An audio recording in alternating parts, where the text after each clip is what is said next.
Well, it has been a wild month, and now the plan is to bring Utah together and safely reactivate our economy. I want to bring in my guest, Lieutenant Governor Spencer Cox. Thank you so much for being here with us. We appreciate all that you have been doing the last month. I'm sure it hasn't been easy.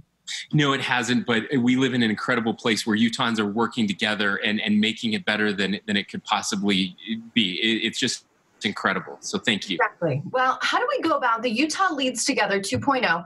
How do we go about reactivating our economy and doing it safely? Well, that's the important part, is that we do it safely, and it's going to take all of us working together. And so, as the governor said, this isn't a light switch where we can go from off to completely on. It's more like a dimmer switch that we can start to turn that dial in important ways. But to make sure that this works and that we don't have another spike or that we don't backslide, it's going to take all of us working together and businesses innovating in important ways.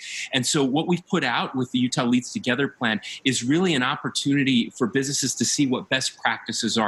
So we will still have to, this new idea of social distancing will continue, but we'll do it, for example, inside restaurants. So we won't pack everybody in tightly. We'll spread people out, and we'll practice good hygiene. We're going to have to start wearing masks more. That's going to be really important. It's uncomfortable. We don't like it, but it's better than staying at home. And if we do all of those things and still protecting those that are most vulnerable, and keeping them inside, those who have underlying serious health conditions and those over the age of 70, we can keep people safe and reactivate our economy. And what would you say? I mean, obviously, people who have a sensitive immune system and things like that still stay home and make sure you're doing, wearing your mask and your gloves, just like we all should be. But for those that own a business that are really on the fence and debating, how do I go about this? What would you say to them?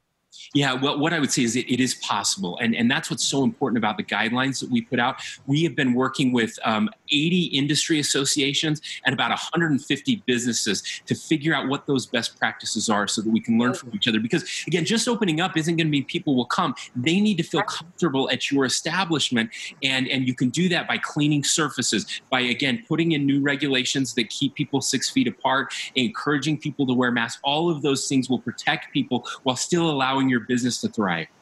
And what about, we open the state parks and things like that. Obviously, we're approaching Memorial Day in the next month or so. When things start to get busy, how do we, remind people to keep that social distancing in place? Yeah, you're going to hear from us a lot because that matters. Again, we want people to go outside. We want people to go to parks, but we want them to keep that safe distance so that they're not infecting others. And I think the best way to do that is to remind people that if they don't do it, they're going to end up back. We're going to end up back in isolation. We don't want that to happen. So let's be smart. Let's work together and let's save lives. And the good news is no one thinks we're being mean when you want to keep your distance and you don't do a handshake anymore. So we're all in this together, essentially. Right. Lieutenant Governor, where can they go for more information?